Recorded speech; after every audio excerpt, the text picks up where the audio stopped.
your thoughts very nicely. તો ભાઈઓ, તમને ખબર છે બાબા સાહેબને સમજવાનું અને જીવનમાં ઉતારવાનું એટલું સહેલું નથી. તેમના વિચારો, તેમના સિદ્ધાંતો તમારું જીવન બદલી દેશે.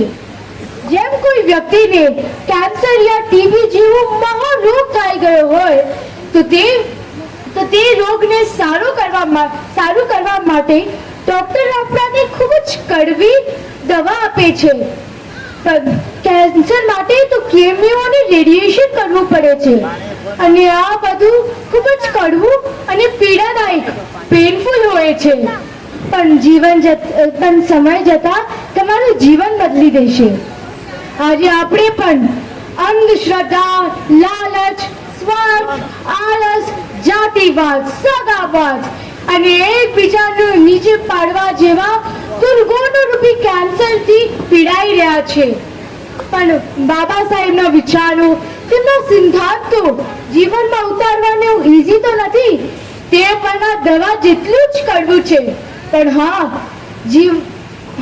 હા, લાંબા સમયમાં તમારા અંદર રહેલા બધા દુર્ગુણોનો નાશ કરી દેશે અને તમને એક કરુણાવાદી અને સાચો માણસ બનાવી દેશે. આજનો આપણો પ્રોગ્રામ તમને થોડો હેવી લાગશે, પણ આપણા વિદ્યાર્થી ભાઈ બહેનોના જીવનમાં બહુ જ મોટો બદલાવ લાવશે અને આ વાતની કોઈ બેમત નથી. હવે હું રાધિકા ગણેશ સોલંકીને સ્ટેજ પર બોલાવીશ. Radhika Ganesh Solanki.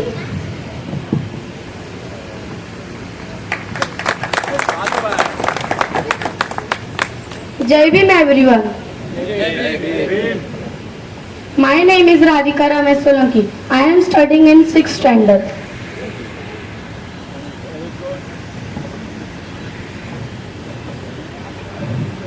It gives me great pleasure to present a speech on Ambedkar Jayanti. Ambedkar Jayanti, Dr. Bhimrao Ambedkar's birthday.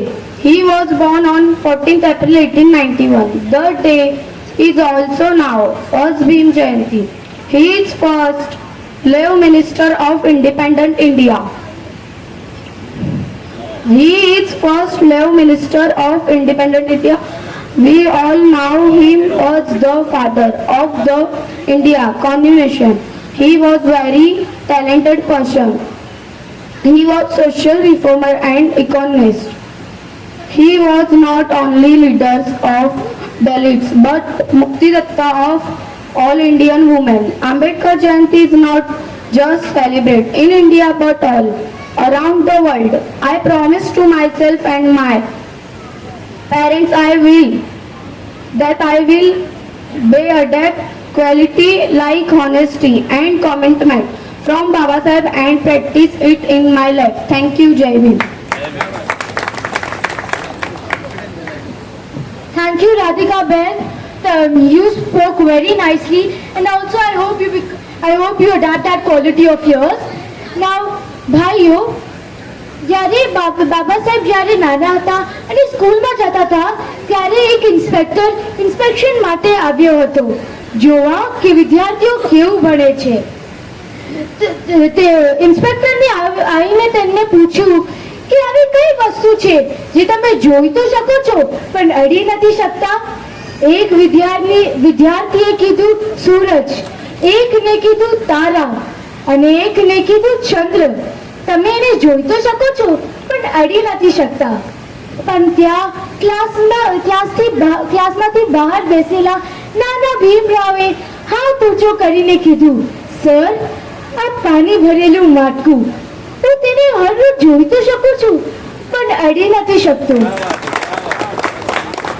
ભાઈઓ, આજે આપણા ઘરનો પંખો યા લાઈટ 2 મિનિટ માટે પણ બંધ થઈ જાય છે, આપણે એકદમ ઉતાવળા થઈ જાય છે, ગુસ્સો કરવા લાગે છે. પણ જ્યારે નાના બાબા સાહેબને ક્લાસમાં બેસવાની પણ પરવાનગી નથી, પાણીનું માટલુંને અડવાની પણ પરવાનગી નથી, જ્યારે પ્યાસ લાગી હોય તો પીઉન ઉપરથી પાણી રેડે અને ક્યારે કોઈ દિવસ પીઉન ના હોય તો આખો દિવસ નાના ભીમરાવે તરસું જવું પડતું હતું. તો પણ તેઓ હિંમત નથી, આટલી અપમાનકર પરિસ્થિતિમાંથી પણ હિંમત નથી હાર્યા અને ઉચ્ચમાંથી ઉચ્ચ શિક્ષણ લીધું. કહેવાય છે ને, કદમ મસ્તિર હોય તેને ક્યારે રસ્તો જડતો નથી. કદમ મસ્તિર હોય તેને ક્યારે રસ્તો જડતો નથી. અડગ મનના મુસાફિરને ક્યારે હિમાલય પર નડતો નથી. આ પંક્તિઓને સાર્થક કરતા હોય તેમ બાબા સાહેબ, જેમની ક્લાસમાં બેસવાની પણ પરવાનગી નથી, તેઓ આગળ જઈને 9 ભાષાના જાણકાર, વિશ્વમાં સૌથી વધુ અભ્યાસ કરનાર, કે જેની પાસે 32 ડિગ્રીઓ છે અને તેમાંથી 5 તો ઉચ્ચ ગણાતી PhD ની ડિગ્રી છે. ભાઈઓ, કંઈક શીખવું હોય તો બાબા સાહેબથી આવું કંઈક શીખીએ જે આપણાને આપણી લાઈફમાં સફળતા તરફ લઈ જાય. Really hats off to you Baba સાહેબ.